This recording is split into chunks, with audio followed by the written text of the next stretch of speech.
Okay, இந்த டாபிக்ல நம்ம எதை பத்தி டிஸ்கஸ் பண்ண போறோம் அப்படின்னா, கவர்மெண்டோட மூவ்ல இருந்து என்ன மாதிரி விஷயத்தை நம்ம இன்ஃபர் பண்ணலாம், பேசிக்கலி என்ன நினைக்கிறாங்க from the governments perspective.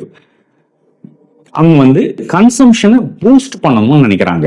கன்சம்ஷனை boost பண்றது அப்படின்னா மக்கள் பணத்தை கொண்டு போய் எங்கேயும் முடக்கக்கூடாது, அவங்க தேவைக்கு அவங்க செலவு பண்ணணும் அப்படின்னு நினைக்கிறாங்க. ஸோ அதுக்கு என்ன மாதிரியான மெஷர்ஸ் பண்றாங்க? இப்போ உதாரணத்துக்கு எனி டெவலப்ட் எக்கானமியை எடுத்துக்கங்க. டெவலப்ட் எக்கானமியில பாத்தீங்க அப்படின்னா people will spend a lot. அவங்களுக்கு தேவையான என்டர்டெயின்மெண்ட் விஷயமா இருக்கட்டும், மூவியா இருக்கட்டும், ஹாலிடேவா இருக்கட்டும், அதுக்கு எல்லாமே மக்கள் வந்து ஸ்பெண்ட் பண்ணுவாங்க. அப்படி ஸ்பெண்ட் பண்றதுனால என்ன ஆகும் அப்படின்னா எக்கானமில மணி சர்க்குலேஷன் இருந்துகிட்டே இருக்கும். But whereas when it comes to India, நம்ம வந்து we are a gross nation which almost save a lot. கிட்டத்தட்ட இந்தியால பாத்தீங்கன்னா 36% வந்து people are willing to save. So இப்போ இந்த மைண்ட் செட்டை மாத்திர முயற்சியில இருந்துட்டு இருக்காங்க. ஸோ அதனால அவங்க என்ன பண்றாங்க அப்படின்னா பேசிக்கலி எல்லாரையுமே வந்து ஆர்கனைஸ்ட் ஆக்கி அவங்க எல்லாரையும் டாக்ஸ் பிராக்கெட்குள்ள கொண்டு வரணும். கவர்மெண்ட்டுக்கு தேவையான டாக்ஸேஷன் அண்ட் ரெவென்யூ இன்க்ரீஸ் ஆகணும். நிறைய பேருக்கு டாக்ஸ் எக்ஸம்ஷன்ஸ் கொடுக்கணும்.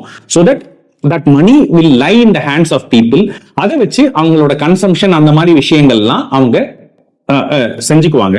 இன்னொரு விஷயம் பாத்தீங்க அப்படின்னா ஓல்டு டாக்ஸ் ரிஜிம்ல இருந்து எல்லாரையும் வந்து நியூ டாக்ஸ் ரிஜிம்க்கு கொஞ்சம் கொஞ்சமா மைக்ரேட் பண்ற முயற்சியில் ஈடுபடுறாங்க. இப்போ ஓல்டு டாக்ஸ் ரிஜிம் எல்லாம் பாத்தீங்கன்னா public private provident fund, NSC இருக்கும், இஎல்எஸ்எஸ் இருக்கும். இந்த மாதிரி டாக்ஸ் பெனிஃபிட்டுக்கு எல்லாம் பாத்தீங்க அப்படின்னா கவர்மெண்ட் வந்து ஆப்ஷன்ஸ் கொடுத்திருப்பாங்க.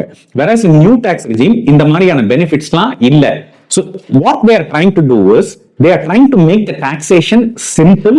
அதே சமயத்துல they are trying to make the economy grow.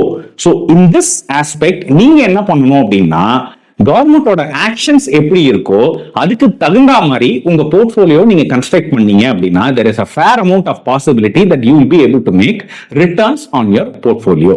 Thank you.